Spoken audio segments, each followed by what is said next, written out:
Johnny, and with me I've got DiJaDi and the produce farmer. Howdy. What's going on, everybody? And back there in the booth, we've got the one and only Craig. How are you, Craig? So I was just thinking, and I said this, and I was like, no, you know what? I'll say it when we start recording. One of my favorite things about having Craig here is right before the podcast started, I was like closing out of programs, right? Just to like have less of a load on my computer. But you know, having Craig here, it doesn't really matter because Craig's the one who's recording it, right? True, actually, yeah. And we don't know where Craig's computer is, but it's nowhere near. That's true, yeah. And who knows what Craig is doing on there? But like I'm currently running this game capture software so I can get game audio from my Steam Deck into my computer. And I was like, oh, I should close that. It kind of draws a little bit. I'm like, oh, but you know what? It doesn't matter because Craig's got me. But right off the bat, I want to tell the audience I did it. Well, episode 1 of season 4. Congratulations, everybody. Woo! I realize we did it. We made it this far. We kind of misspoke earlier because technically this would be episode 31. Yes. Right? Because we recently said we did 30 something episodes, but really I think we said we did like 39 episodes, but really we only did 29. This is 31 because it's season 4, episode 1, and we do 10 episode. Yeah, that would be seasons. True. Yeah, because season 1 would be 1 through 10. Yeah. Yep, you're right. Yeah, right? Makes sense. Yeah. I was editing the podcast at home, and my wife was like, "That's not right." Like, she's like listening to me edit, right? And I was like, "What are you talking about?" And turns out, so I want a slight correction there. But 2, when I say I did it in the sense that I reinvented the Xbox. Congratulations. Right. Yeah, that's what we're I did it. I recently bought a dock for my Steam Deck for while I'm here at the studio so I can stream games again. And I plugged in my Xbox Series controller. I have a green one. I have a really cool green one. It's supposed to be green for like, eco-friendly stuff. Hey guys, it's the visual bit. I'm holding up my green controller. And let me tell you guys, it's awesome. Like, I know the whole point of the Steam Deck is that it's mobile, but man, plugging this into the TV and like using this controller, it feels so good. It looks so good. I'm super pumped to basically just be playing Xbox again. I mean, that's kind of why I always go wired, honestly. I just like something about the controller wired. It's better. Are you really one of those that say that like there's like a tiny bit of input lag on the wireless? Absolutely. 100%. Yes, that's and 100%. So to be competitive, it has to be wired. Yep. Well, when you're playing FPS, you can really tell. But like playing other games, it doesn't matter as much. But like when you're playing a shooter or something like that, every millisecond counts. That is true. Every millisecond counts for you to miss all your shots. You know, true enough. Yes. I was just in the training room, the firing range in Apex, and I missed a bunch of shots.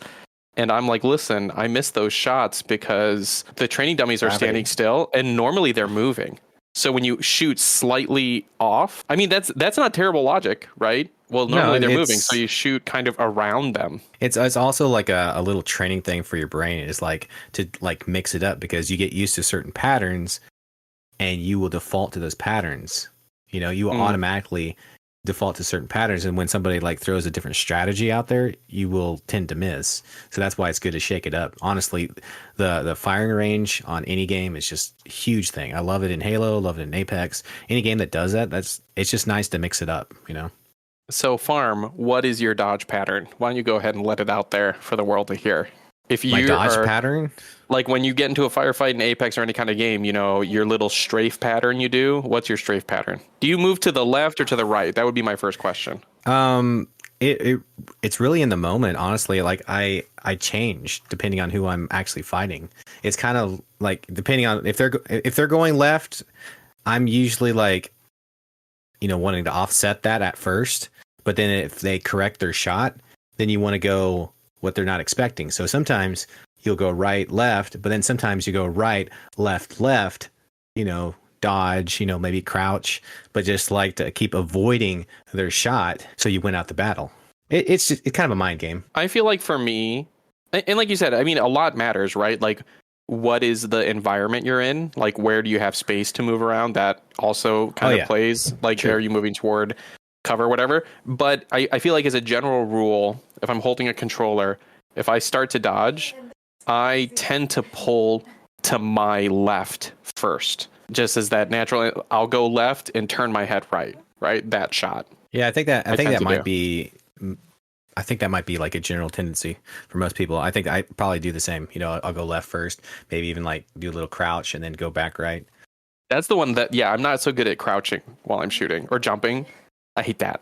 I hate about One of the best things in Apex is, Apex is all about movement. So if you can like get a quick slide while you're shooting, so people can't track you.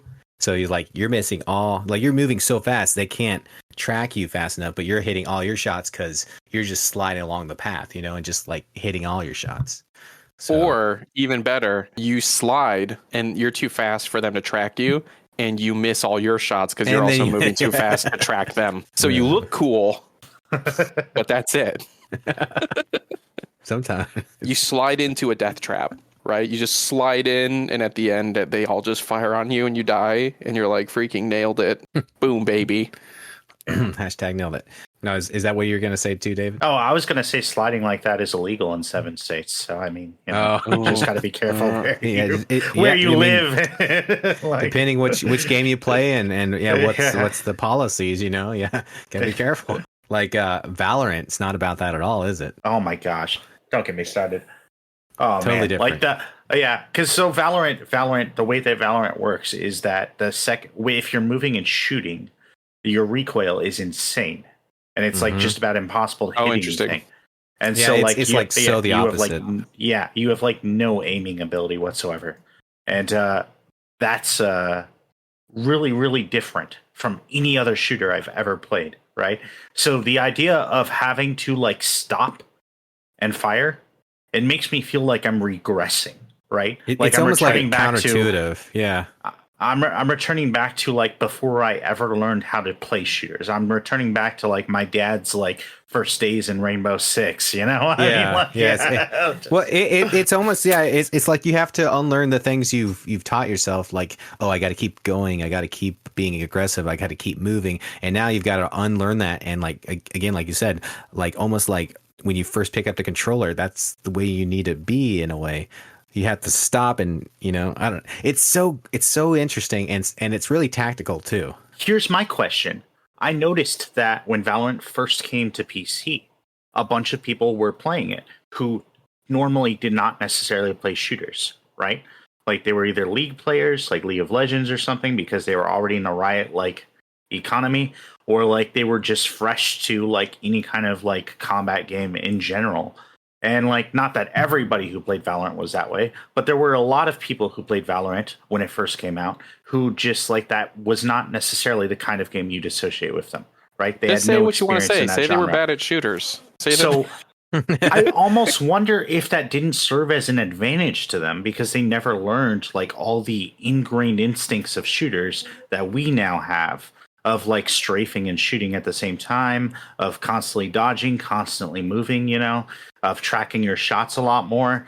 Because like in Valorant, you don't really track your shots as much, I mean, yeah, and it's almost like the games that they play are very strategic. So it actually would serve to their advantage in these games because it's very like, okay, structure up, set up, look at your sight lines, make sure you're, being very tactical about your movement. And make sure you don't move when you're trying to make a shot. I mean, that's very realistic aspect to that game, which I really do like. Wait, but hold on. Are you saying that it's not realistic to throw a jump pad down and jump on it, get in the middle there? Well, it's a different realism, spray and pray. Different world of realism that game allows you to play. Because you're high elite legends, or you might be highly trained Spartans. But in this, it feels, if you ever go out to shoot a gun or anything like that, this feels more like up to that, or like playing tactical, like maybe Rainbow Six, like Siege or something like that. You're like really paying attention to your sight lines and making sure you're covering every corner. And, you're checking all your corners. You're making sure it's clear before you move in. It's just a different element. And I think that might serve an advantage, like Dave was saying, to those people who have never really gotten into those fast-paced games. They're used to doing like all these strategy games, and so it's like second nature to kind of like set up and be ready to be tactical. Or even if they haven't necessarily played strategy games, like I think of like the people that I first introduced into like Destiny or whatever, or Halo back in the day, who like weren't used to like moving and shooting at the same time. So they would stop, they would line up their shot, and they would shoot. And that's just like something that's like step one of like getting to like, getting introduced into that genre. And so I almost wonder if they wouldn't have an advantage in Valorant too, because they wouldn't have all that muscle memory to unlearn. True. And there's also this thing like let's say Halo, for instance, like those people would be on the lower end of like the skill gap, like they would be taken out because they're so still and out in the open, where in Valorant, it's just like they could be doing better because they're paying attention to getting that shot lined up, and you're like trying to dance around, but your shot's everywhere. Yeah. I would like the title of this episode to be AnavCast Season 4, Episode 1, Valorant Players Are Bad at Shooters. Because that's all that I'm hearing. Apparently, if you play Valorant, you're not good at shooting. Apparently. Hey, whatever gets it trending, man. I mean, let's go. Valorant players are bad at shooting. Jeez, stand there. Man, sounds like playing Apex on the Switch. The amount of people just standing there trying to line up a shot. So good. Did you ever try the Apex mobile? That was interesting. Before they I never tried. Oh, did they can it? I never tried it. Oh man, it was barely out, and they just like, what? It's not worth it. I'm actually kind of glad because like they would start doing exclusive stuff for like Wraith, and I'm like, oh, maybe I should get into this, and then they canceled it. I'm like, I'm so glad I didn't get into this. I've never played Valorant, and but one shooter I have looked into because it's crossplay is Overwatch 2. It is on the Switch, so my son plays on the Switch, right? Are we going to get an Overwatch 2? Is that what's going to happen here? I don't think so because I looked into it and I haven't decided. But Johnny mostly plays Apex and he plays Fortnite, right? Such a visceral reaction. And I'm going to leave that in. I'm going to leave the coughing in. Someone mentions Overwatch 2 and Farmer just almost dies, like hacking up. Okay, all right. But it is a game that we could play together, right? It's a game that if he likes it, and he's not sweaty, so he'll just play it and enjoy himself. And so maybe he would like it and play it, and we could play together. But I don't know. I'm not super keen on it personally. Haven't been into Overwatch in a long time. But speaking of games that are definitely crossplay, so for those of you guys who I would assume most people know, DiJaDi, Farmer, and I all stream on Twitch, and we are going to start playing playthrough of Baldur's Gate 3. We're going to do at least once a month. We committed to once a month, but it could be more. We'll see. Very excited. Very excited. We were supposed to start last week, and we discovered something that none of us were aware of. And so I've talked about it quite a bit, that I'm a PC gamer now. I play on Steam Deck. And I've been playing Baldur's Gate with Logan, who just got a ROG Ally. So I load up Baldur's Gate. We're all going to play Baldur's Gate. We were all under the impression that it is crossplay, at least between Xbox and PC, because even that one makes sense, right? And turns out it's not. It's cross progression, but not crossplay. That's the one that blows me away. Wild. It's cross progression though, so you can like, if you have a Larian account, your saves go between both. But it's not crossplay. Well, and that's why I assumed it was crossplay, because like back in the day, I had it for Stadia, right? And so I connected my Stadia account and everything, and then like when I picked it up for Xbox, I transferred my save over, and like. So I just assumed because it was cross progression, naturally, of course, it's crossplay too. You have to create a separate account for it. There's no way it's not crossplay. And then, it turns out you would think, and we brought this up. Why are so many games not crossplay? Elden Ring, right, isn't crossplay, I believe. What is happening? And I said something kind of offhand that is like honestly kind of a fear of mine. what if crossplay like just like adding to what episode gaming? You guys remember episode? Yeah, you sound like yeah, Autobot you too. guys sound yeah. Oh, Autobot. we're back. Okay, you guys sound great now. Do I sound okay? You sound fine. Okay, all right. I'll just cut. Johnny was the so- only one that was sounding like You know robotic. what? Like there. I think CrowdStrike actually tried to take over there. I think that's what Right. happened. I was gonna cut all of that out, but now that you said that, I guess I'll just leave it all in. So, hey guys, we're back. I don't know what happened. As I was talking and explaining this whole point of view I have, I started to get really nervous because David and Farmer were very still during it. It's like, And I oh, was, we're looking into his souls. Like, what are you about to say, Johnny? Well, and at first here? they, you know what it really looked like though? It looked like they're like playing a game or something. You know, like how you could be out of it. Like it looked like they're both looking at their monitor and they're just like really focused. And I was like, freaking, are you guys serious? You're just gonna let me talk and y'all are just like doing we something would never else. do anything. Yeah. Get the flag, by the way, David. And then but it started going way too long, and I was like, Yeah. No, David was like this for me. He's like, just like, and he wasn't blinking, he wasn't breathing, because the movie was like, oh no, what's going on? And I started checking my connection. I was like, it says my connection's good. It says it's fine. What I was saying was that there's a lot of games that aren't crossplay. Yep, including Valorant, actually. Well, Valorant from PC to console isn't, and that's a point of some controversy. But also, the console game is so different from the PC in terms of controls. That's probably a good thing. It probably is. And it's free to play, so also, I mean... Well, whatever. it's like that game I play, and Tuna got me into, Hunt. I mean, I think it just depends on the developer, because, they allow crossplay on their game between consoles, but they don't want you to play with the PC. And it's just, It's kind of like case by case scenario. I kind of wish it was streamlined to all of it, but I don't think that's just reality. It's really what they decide to do with their game. And what I was saying was that I'm worried that what if crossplay is like a fad, like episodic gaming? Remember when everything was episodic? Do you guys remember that? I feel like when I first moved here, that was the thing, like 10 years ago. Yeah, everybody was like falling off Telltale, like Telltale games, episodic games, and not a huge fan. And then you like pay for all of it up front, and then like it dribbles out to you over the course of like 2 years. Right.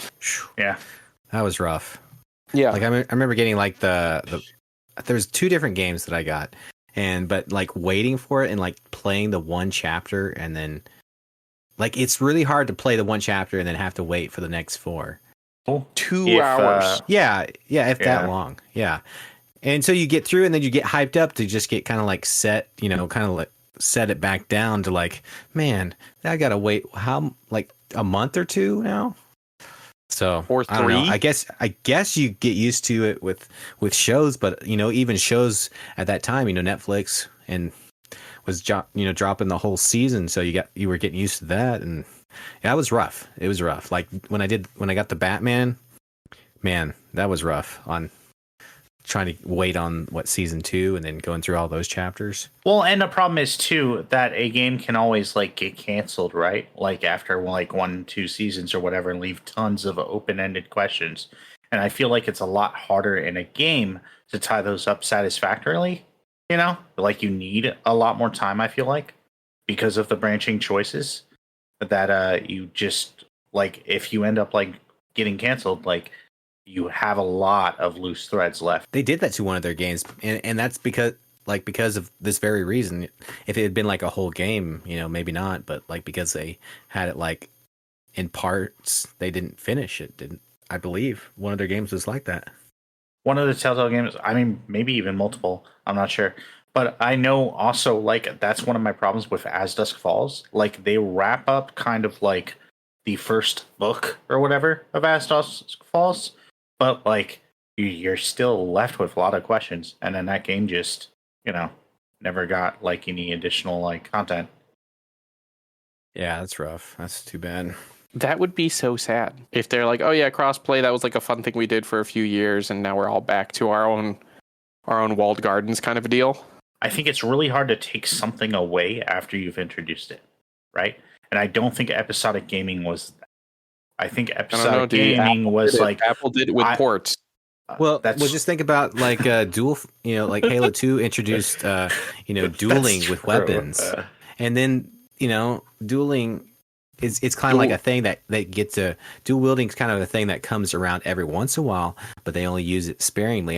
That could be what they're going to do. Dual wielding in Apex, though, you can dual wield the Mozambique and the P20. It's awesome. I'm sorry, this is such an Apex heavy episode, but I'm not. It's about doggone time. It's awesome. It really is, David. You got to try it. It's sweet. It's real sweet. I might actually have to make some clips of it. It's so good. And you know what? While we're on the topic of Apex, do you want to finish this before I just totally derail us? Do you want to say what you wanted to say? Nah.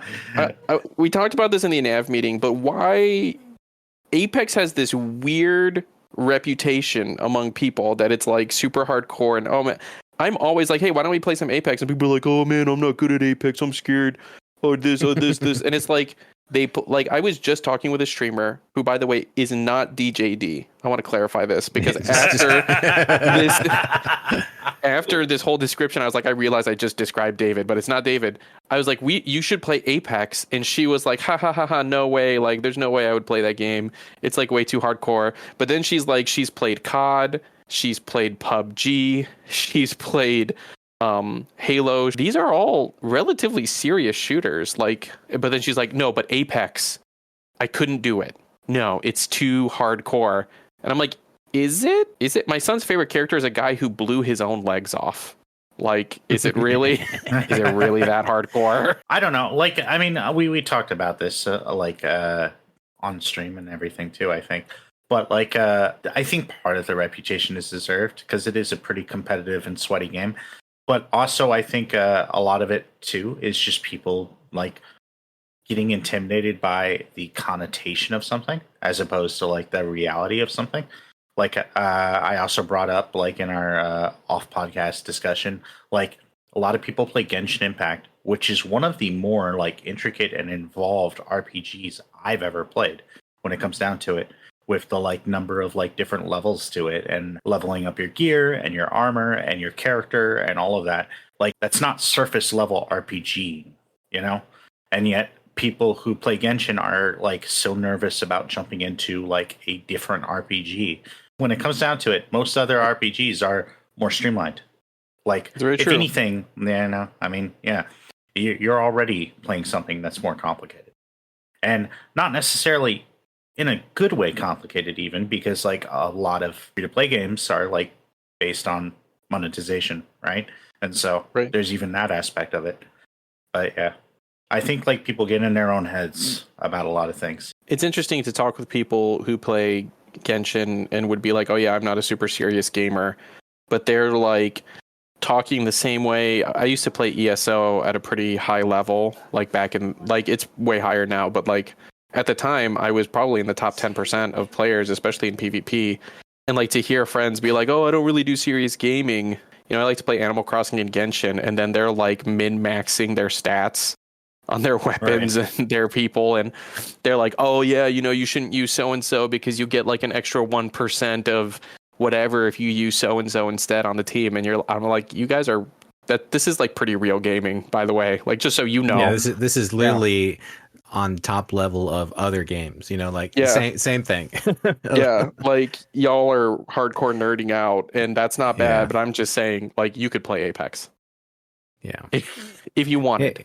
A lot of it has to do with either some of it's mindset, wanting to do it, and the other is kind of commitment into getting past the hump there.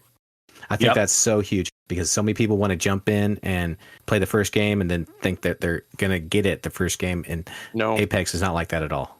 Not like that at all. I still get wrecked. Yeah. Been playing for a long time. I still get wrecked hard.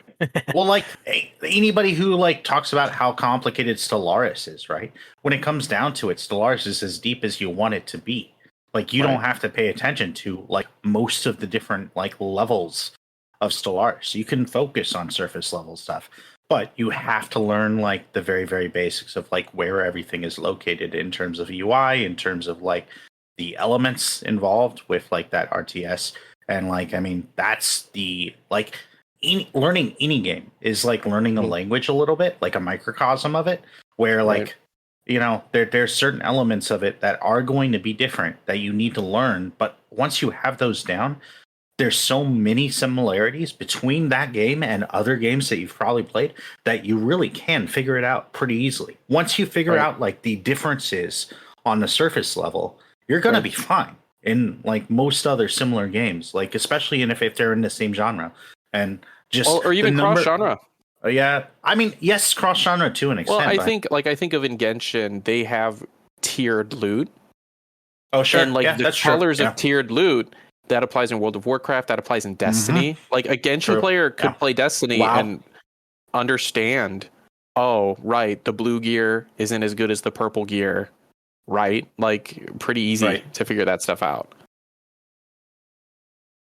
And speaking of Destiny, do you guys remember real quick? Do you guys remember when like blue gear was better than epic or purple gear, and then they flip flopped it? Like I don't know, like 8 years. What are you talking about? About 8 years. Yeah, no. This was a thing. This is a thing. Like there used to be like blue gear was better than purple gear, and then Destiny came out, and Fortnite came out, and a bunch of others, and they flip flopped the whole thing. All I know is that really green gear should be the best. That's really green gear should be the best because green is the best color. And so clearly, I don't know who dropped the ball on that green's not the top gear, but you know, somebody's got to answer for it. Somebody's like, you know what? I like purple better than blue and green, but you know, yellow and gold's the best. It's got to be so. Well, it's interesting because like I feel like this is like totally arbitrary. I feel like it could be almost rated in nature, right? You see a lot of green, you see a lot of blue, you don't see a lot of purple, gold. And so like the rarity of the color kind of. Well, if that's the case, blue should be the very bottom. Blue and green are both pretty low. You see more blue in this world than anything else. It's true. Some people may say it's Scott's favorite color. Is always white, though. You know, I'm going to say something that I'm not going to cut out of the podcast. So do you guys? I'm not cutting it out. I'm going to say it, and I'm not going to cut it out. So do you guys know how, like, if you have two cables, like, you know, left and right channel, there's usually colors, right? Yeah. Like red and black, or red and white, or something like that, right? Mm-hmm. If y'all are ever in doubt, white is right. Jeez. True, David. It's true. If you're ever in doubt, white is right. I disagree with that. It's not true. I'm looking at my console right here. White is left. No. On mine right here, white is right. And when I pan it to the right, check that out. Now I'm only in the right channel. When I pan it to the left, now I'm only in the left channel. White is right, you guys. I'm just saying. Not on mine. White is just saying. Hey, you know what? This just goes to prove that, like, you know, we can actually encompass a wide diversity of beliefs. And like, here's the thing, though. I want to bring up the farm. I actually thought white was left too, and I was going to be like, everyone be saying white is right, but guess what? White is left. Always remember, you want to say white's right, and it's not. And I plugged it all in, and I tested it, and then I was like, oh no, oh no, white's right.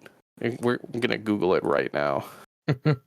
Which left? Oh, you're right though, Farm. It says here the left audio is usually white. Then how come for these cables it's the opposite? I don't know. I'm just talking about the input. So it might be different for cabling, but like for my actual audio interface for like the mono and for the monitors and stuff, yeah, it's white. Oh no. And then red is right.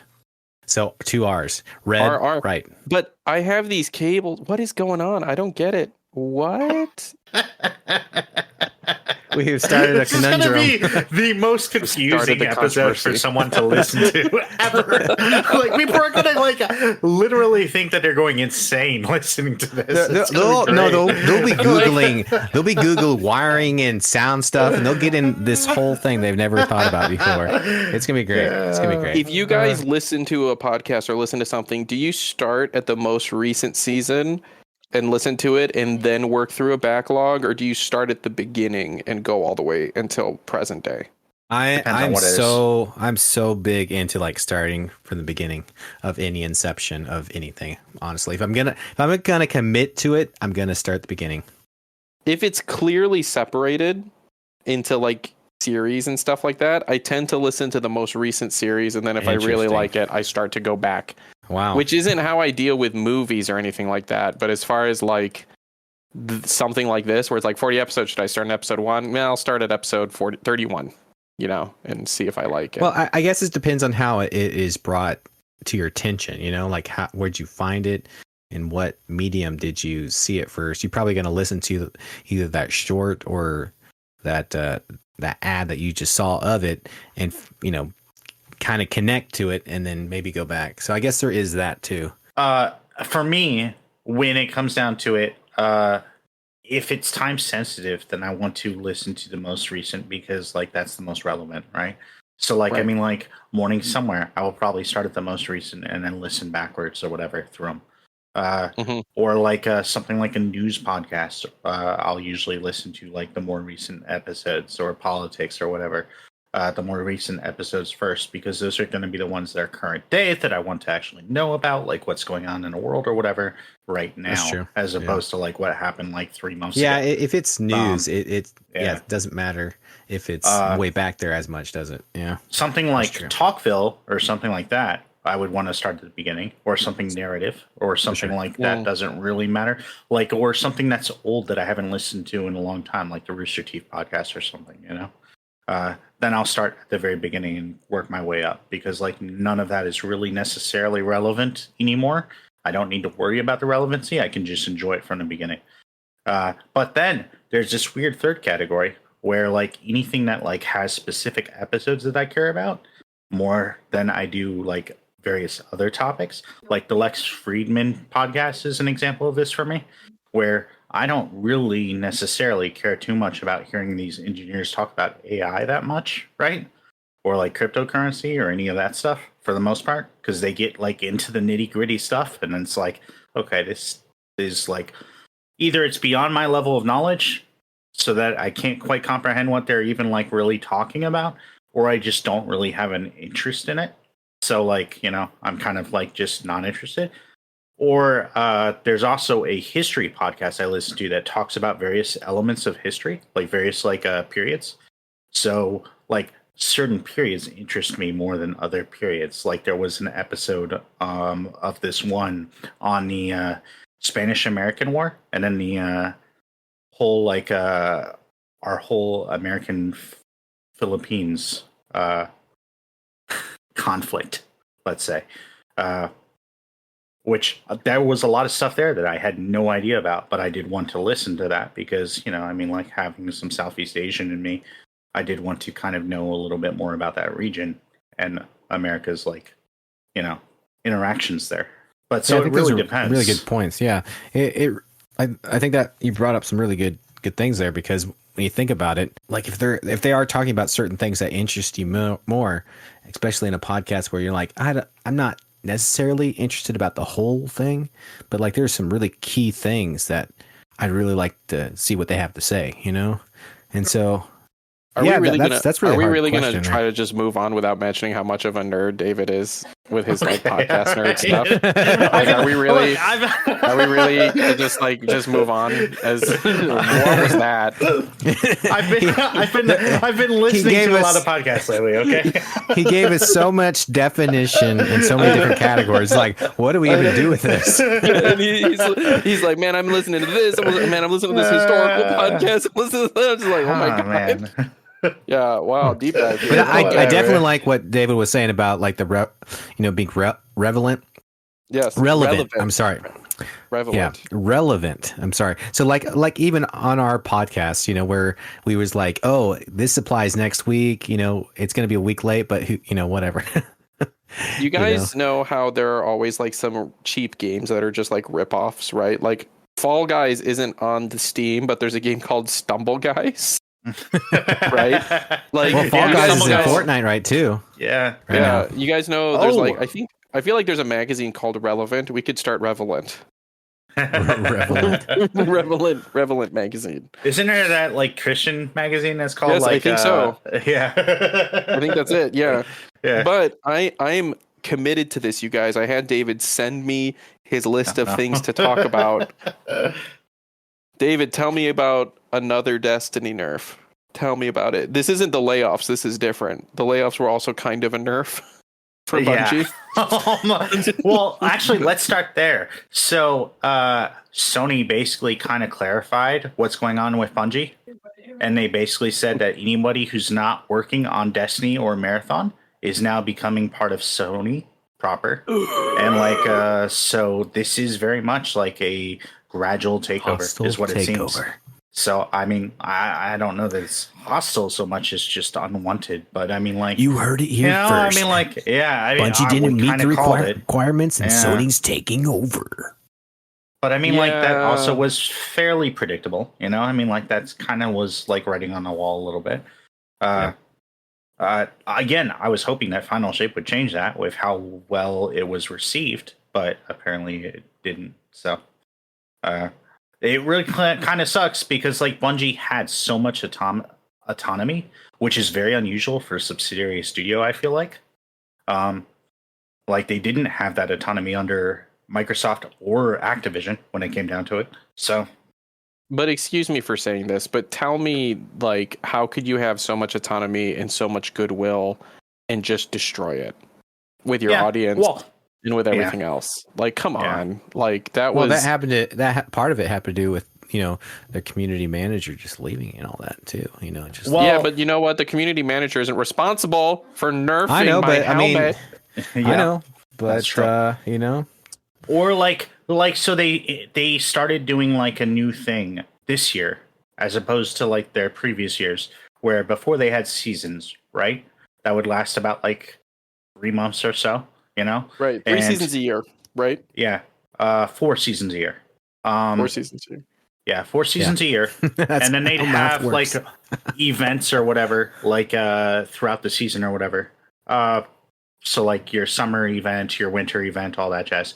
And then like their what I would call like ritual events like Iron Banner, Trials, and all that. Like, but they would have these seasons, and these seasons would be really badly paced, where they would drop like a sentence of story and have you do like 2 to 3 activities, and then you were done for the week.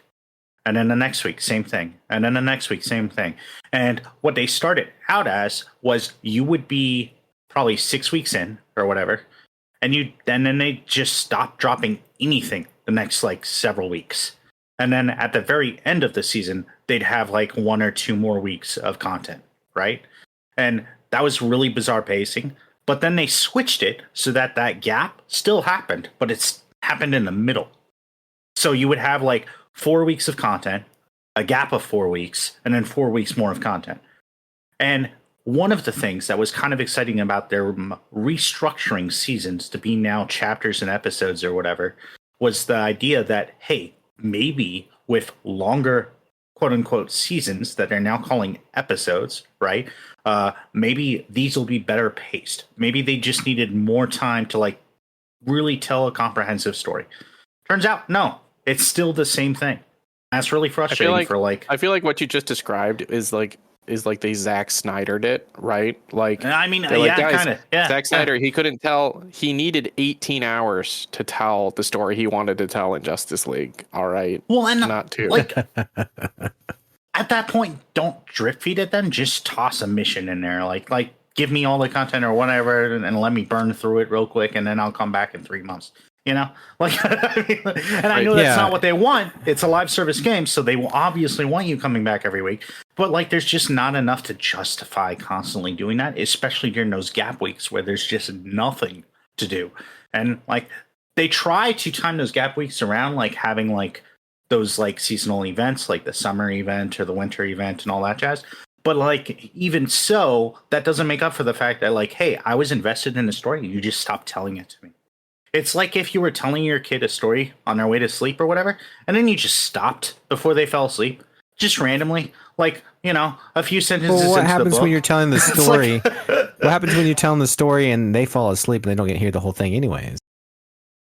Well, sure, but I mean, like that would be you boring Yeah, them to just had to sleep, throw and that in Destiny there. isn't quite doing that. Okay. What if your kid, you're telling them a story, right? And they have a favorite helmet that they love, and it's great. Oh boy, here And we then go. But- you take that helmet and you destroy it, and then you give it back to them, Right and in they're front like, of but them, it and it's doesn't, like, here, but it doesn't do what it used to do, and I really loved that helmet. It's my favorite helmet to wear during your story time, and then you're just like freaking. It sucks to be you. I would say, that's part of growing up. Things don't always happen the way you want. But that's Just saying. also the other frustration too, is that they constantly like make really bad design decisions too. Yeah. Like not even storytelling decisions, but like they just dropped another nerf on a bunch of weapons. It's like, okay, so these weapons were being overused in Crucible, I guess, or something, and they were trying to address that, I guess. But like Why- you can't keep who on using cares? it as That's- your that's one of my excuse. I mean, biggest- Who like, cares about One of my Crucible? biggest Does problems. anyone play Crucible Yeah. in Destiny? I've not met one. I've not met one The person. fact that who is still plays it and tied likes it. together, I don't understand why they feel like that needs to be tied together. Because the fact that they keep changing weapons and then it affects the PvE side of things, because of the PvP side of things, still just blows my mind. They Yeah, should have sure. been separated since day one. And Well, why, not just why weapons, can't they? but armor too. Armor too. Yeah, like all of it. they do a All lot of of it that should be stuff based different. on how Totally it is different. in Crucible. And then I'm Or just like, take out Crucible. Who cares, right?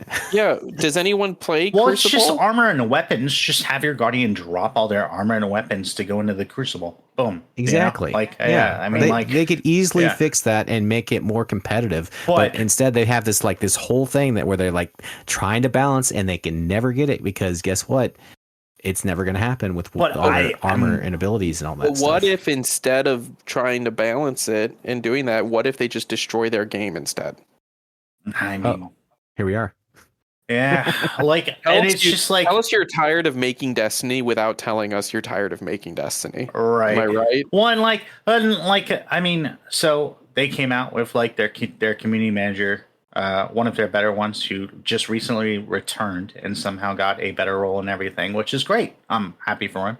But he put out a statement saying like, yeah, they've heard your feedback. They're looking at addressing some of the changes. But it's like, come on, you had to have known, like, nerfing a bunch of stuff that a lot of people were enjoying using for potentially like the first time in a while, right? People were enjoying playing Destiny again because the whole idea of Destiny is a power fantasy, right? Where you're awesome and you can just like destroy hordes of enemies and look cool doing it, right? The rule of cool Yeah, it's supposed is to literally what elevate- Destiny is all about. And like, so like to constantly, Yeah, they like, need to tap change into and that nerf elevated those. emotion, from Yeah. all. They need to tap into like you're saying that whole coolness factor and continue it. And anytime you play it, you're just like, oh man, this is so awesome. But anytime you start doing this kind of thing where it's like, and they've already got all this stuff, with their whole company and all that. But besides that, you're nerfing, and now you're nerfing again. And who wants to play something that they can't, they can't count on? How can you count on it? I jumped back into Destiny with Final Shape and everything. I really enjoyed myself. I've been jumping in every now and then, like it's part of my schedule now and everything. Like I've been enjoying myself for the most part, but now why did I even do that? Because they could nerf anything tomorrow. Like, Right. apparently. You And they can't don't count on anything right care. now. And Yeah. it's really I'm like- frustrating.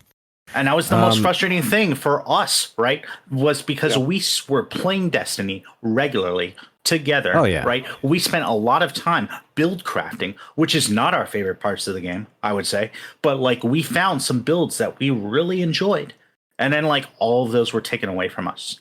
And it's like, Well, and- that's Well, and That's a a lot of really you good guys point. loadouts too, right? Your loadouts were like That's just a really taken good away, point, though, right? D. I want to point this out. So people are like, Johnny, why are you still on about this helmet? Why are you still on about it? Why are you going off about it? So I got the helmet after it had already been nerfed 3 times down. Right. And the third time they nerfed it down, they specifically said, we are not going to do this anymore. We are very happy with where it is now. So I even didn't have this helmet Did when you it was copy that? awesome. That post. You copy it, like Yeah, you I- date like, it. And put it down I on didn't social- even have it when it was awesome. Like I had it and I really liked it at that point. That's the helmet I'm even talking about. and then they nerfed it, and they didn't even mention it in the patch. Yep. And actually, if you even read the description of it in the game itself, the description is wrong. The description says I think they did fix the description now. Oh, did they? Yeah. It was wrong for forever that they're like, oh, it drops a sunspot with extra like regenerative properties. They took that out. They just like very silently just took it out. And I was just like, come on.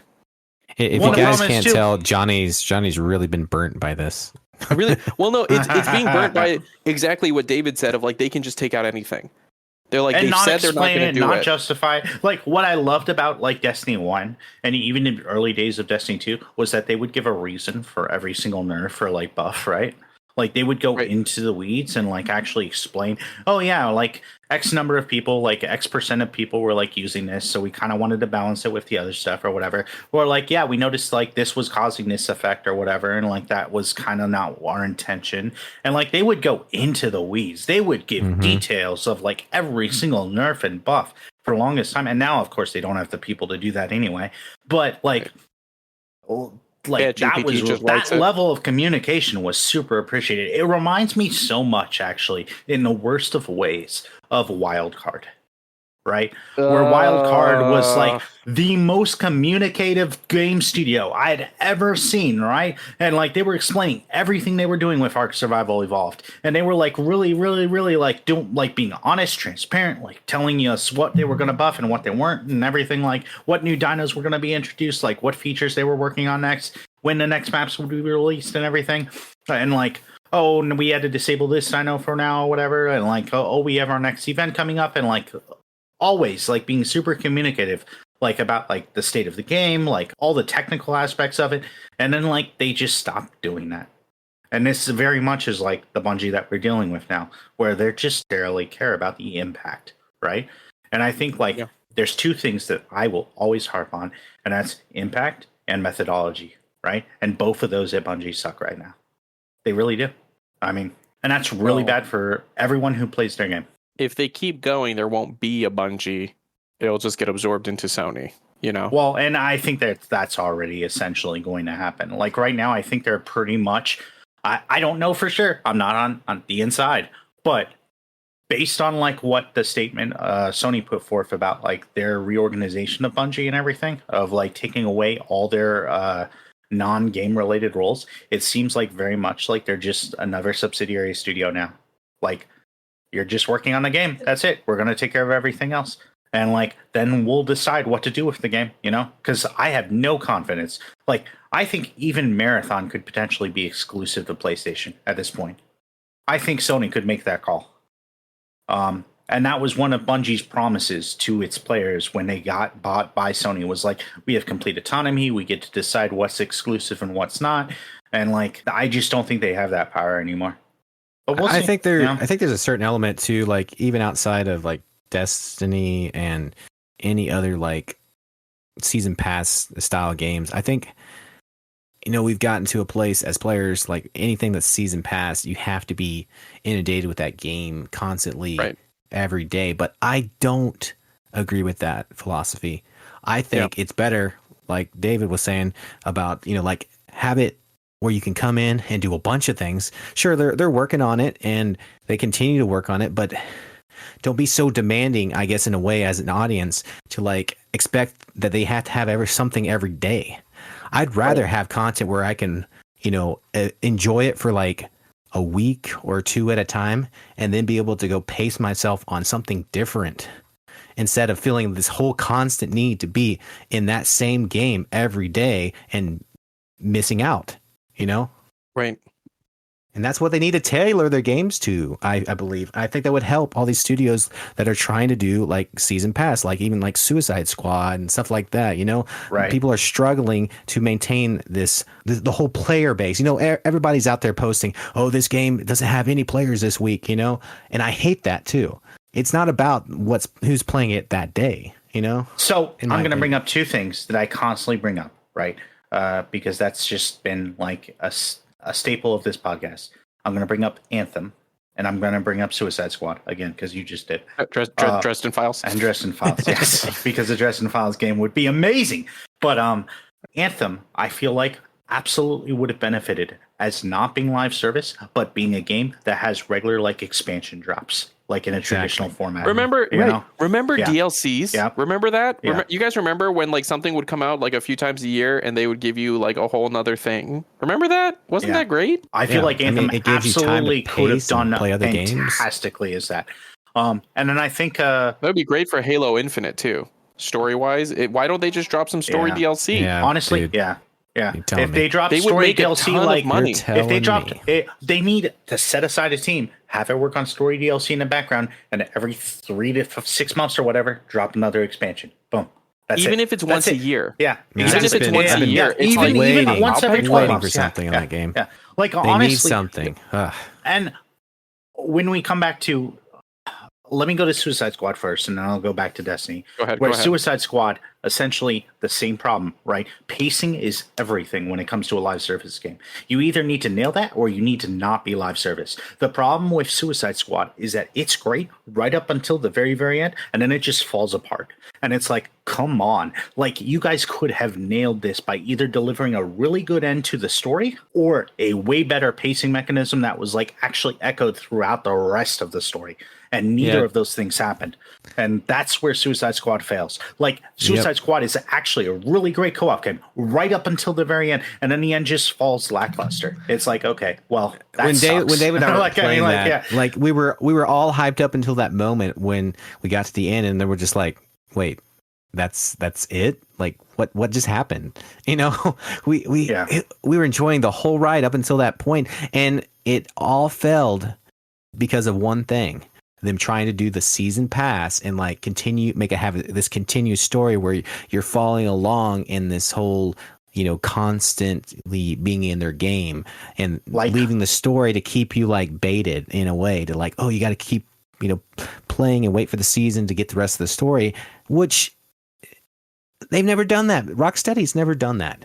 They've always, you know, nailed the end, you know, so well. Like some better than most, you know, like one of the top AAAs title like story-driven games, and it just felt bad, you know.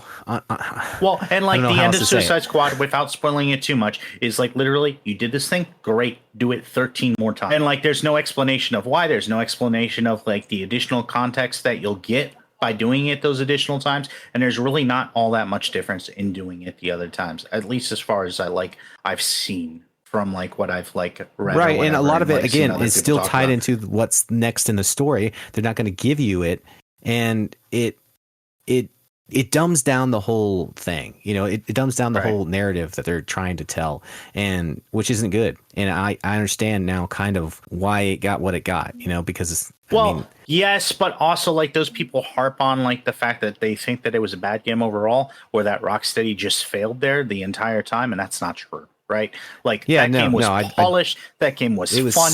I don't think I've laughed more in a video game. Like it was right. There was so many good moments. I'm not gonna lie, we had a blast with that. But like again, it came down to them trying to stretch it out for this whole season thing. If it would just been a game like any of the Batmans was, you know, and just be like a co-op game and just be like finished to end, boom, it would not have had this problem. Well, and the thing is too, I still love like, it, you know, but I don't want to harp on this too much, but like they hint at a really good story, but it's so spread out and so diluted over the pacing of the additional seasons that first of all, we're never going to see the end of it. We're not. They're going to complete this year and then are going to nope out of there, right? Because that's what Warner Brothers does. And we don't get to see the whole story. Like, so it's like, but like also like the drip feeding of the content to try to like make a game like keep you coming back is stupid. It just is. Yeah. It's ridiculous. And that's, again, where Destiny fails too. Because Destiny has some really good seasonal stories that they drip feed you over the course of like freaking like 12 weeks, right? And then like 4 of those weeks you don't get anything. And it's like, just drop this all at once and let me experience a decently told story then. Exactly. And then like, I mean, don't drip feed a half, you know, like half done story. Let's actually have good content that we can actually enjoy and actually get in a, you know, hit all the marks in a good pace, you know, instead of like slow pace it all. And we never actually get the full picture because it's been drug out so long that we don't even remember where we started. That's Right. what kills me. And what they try to rely on in Destiny is like the gear chasing, right? And the weapon chasing. As like, and they try to rely on that as being like the true chase of the seasonal, like week to week stuff. But it's the just, problem is then they nerf the gear and the weapons too. I mean, then you that chase next the season or gear whatever, and you chase the weapons, and then like you're like, oh man, why am I even doing this? Like, because that's what it came back to me. I reinstalled Destiny on my home Xbox, and I was like, oh, I'm gonna play it, and I started playing it, and I'm like, what am I even doing? Like, what am I gonna do? Level up and like chase these cool new exotics for next season for them to nerf them because they want you to get the new exotics and not just be happy with the exotics you have. right. You know what I mean? Like, Yeah. it's just kind of it's yeah. Like, I do wonder how much of this is decisions from developers versus publishers and such. Of like, you need to be putting this stuff out so that people come back week to week, right? Instead of being like, why don't you just put it out once, kind of a deal, you know? I mean, who knows? That's what it. And when it comes down to it, like on the business side of things, yeah. I mean, nobody on the top is going to tell you, just do it every so often, so we get a huge surge just every once in a while. They're going to want something every day to get players in there spending money every week or every day to continue, supporting the game. I mean, I get that aspect, but at the same time, it's a little hard though, because like I think it goes. I'm going to bring up a really random connection here, but it's like if you look at metrics for the average amount someone spends on iOS versus someone spends on the Google Play Store, right? Why is it like on iOS on average they spend double? Like iPhone users are willing to spend money on stuff. And so, but what does that turn into? What it turns into, even though, first off, there's more Android users, right? More people use the Google Play Store. There are more Android phones out there. But what it turns into is developers prefer the iPhone and that App Store because they can make their money, right? And that's what it comes down to. In this weird way, being cheap is actually affecting your experience. And so I wonder, because like gamers can very famously be that way as well, where it's like, oh no, like I don't want to pay this because it's not enough content. But it's like, there has to be some kind of happy medium of like, I would happily pay a decent amount of money for content that would be worth it to me, right? Of like, this is just a few hours of extra story content. But it's not spread over the course of 3 months. It's going to be a few hours when I sit down and play it. And there's like a couple of new activities to do. I mean, that's worth money too, right? To be like, okay, like I'll pay for it because I like this game. But I think there's a lot of people who are like, nah, you want me to pay $20 for content that's going to only last, like I'm only going to play this for like the next 20 hours? Nah, that's not enough. And that's part of it too, is like you get the no lives, burning through these games, and it's just not a good way to judge things on. But it's right. They're the squeaky wheel that will continue to post and say things, and I mean, I get it from one point of view, but for the sake of live service, for the sake of the actual gamer that wants a good story, for the sake of everybody out there that wants a good game, and I think what we need to do is scale back. In my opinion, we need to scale back the whole live service and make real good content and make more DLC type of stuff. Maybe the teams don't have to be as big as they've been. Make good content and just pull it back a little bit. But they've become bigger than what they can handle. Is what it's come down to. These companies. Well, and the priority is how do we keep people coming back? And what the answer is to make good content. It's not to drip feed everything so that they have a little bit more to come back to every day, because that won't work forever. That won't. People will get sick of it. I'm not purchasing the next 2 acts of Destiny. And Final Shape was probably my favorite expansion that I've ever played of any game ever. But I'm not. Yeah, they've kind of burned the bridge on this. Done honestly. with this. Yeah. This is just. I have not done Final Shape. I've not bought Final Shape, and I haven't been back to Destiny in probably like a half year. Not gonna. I can't remember the last time I played Destiny, honestly. But it all stemmed from.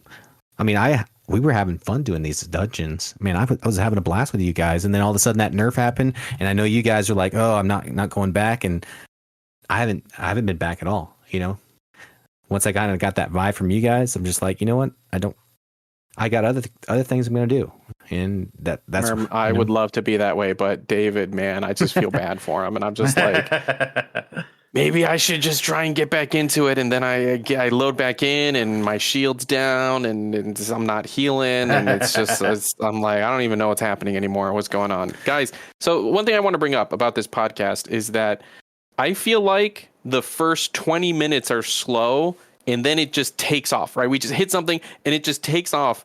And I don't ever want to. Maybe we need to just start cutting the first 20 minutes. You know what I mean? The first 20, like cut out the first 20 minutes and just freaking keep going, because we're at about that time. You know, does anyone want to cover anything before we wrap up? And what I mean, we're by about that time. It's totally that time. I mean, I guess I have one little announcement here at the end.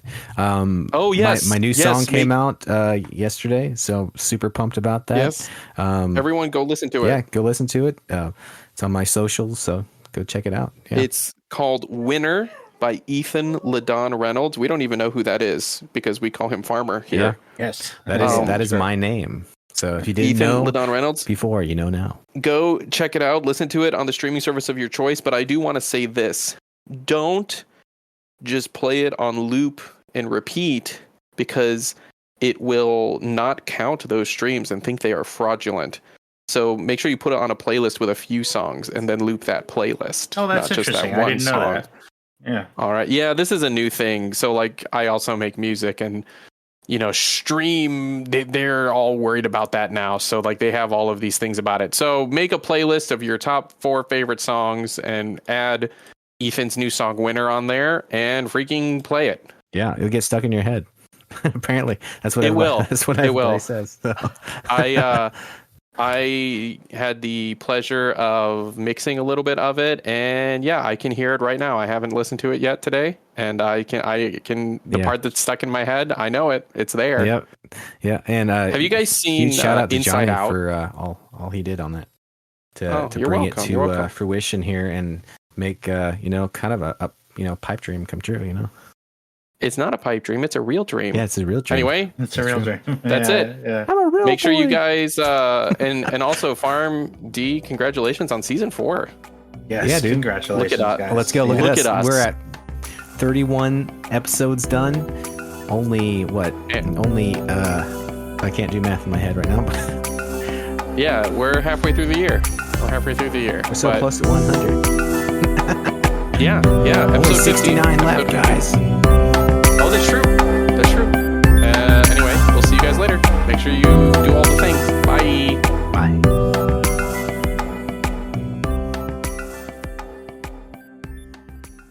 Get out of here, Craig.